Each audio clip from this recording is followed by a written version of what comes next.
এই ভিডিওতে আমরা জানব কোর্ট ফিজ কি আর এটি আপনাকে কিভাবে ক্যালকুলেট করতে হবে। সবার প্রথমে দেখে নিই কোর্ট ফিজ কি। এটি স্ট্যাম্প ডিউটি যেটি আপনাকে গভর্নমেন্টকে দিতে হবে যখন আপনি কোর্টে কেস ফাইল করেন।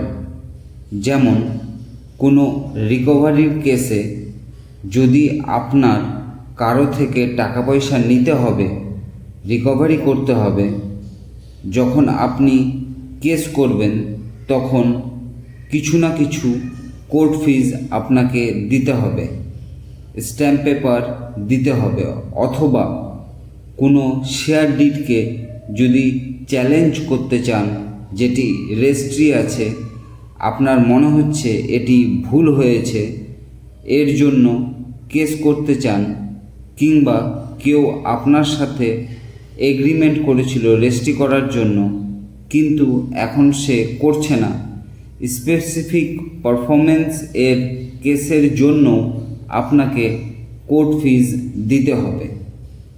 বা কেউ আপনার প্রপার্টির উপর ইললিগালি দখল করেছে, তাকে ছাড়াতে হলেও আপনাকে কোর্ট ফিজ দিতে হবে।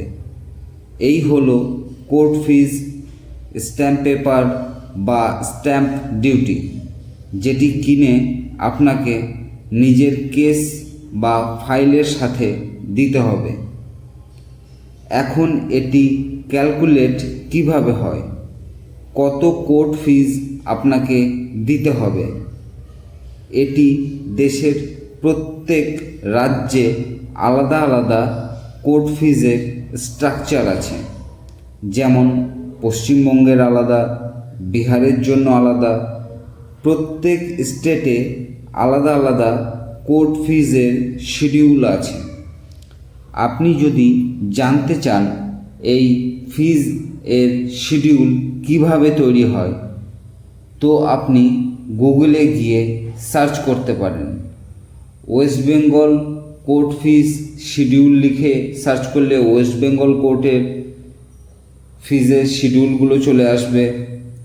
বিহার হলে বিহার কোর্ট ফিজ শিডিউল, তখন পুরো ফিজ শিডিউলটি চলে আসবে। যেমন আপনি রিকভারি করবেন, ধরে চলুন 5 লাখ টাকা আপনাকে কারো থেকে নিতে হবে, এর জন্য আপনি রিকভারির কেস করলেন। ওখানে উল্লেখ করা থাকবে 5 লাখের জন্য কত টাকার কোর্ট ফিজ দিতে হবে। আপনি সেই টাকার স্ট্যাম্প পেপার বা কিছু কোর্টে ব্যাংকেও জমা হয়, সেই ব্যাংকে ট্রেজারির মাধ্যমে সেই টাকা জমা করে দিলেন। এইভাবে আপনি গুগলে গিয়ে প্রত্যেক স্টেটের ফিজ শিডিউল বের করতে পারবেন।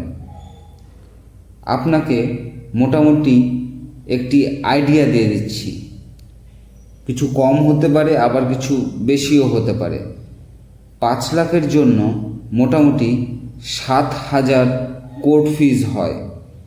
কোথাও কিছু রাজ্যে কম হয়, আবার কিছু রাজ্যে এর থেকে বেশিও হয়। এইভাবে আপনি নিজের কেসে কোর্ট ফিজ কি জানতে পারবেন। আশা করছি বুঝতে পেরেছেন। যদি কোনো কনফিউশন থাকে তাহলে কমেন্টে জানাবেন।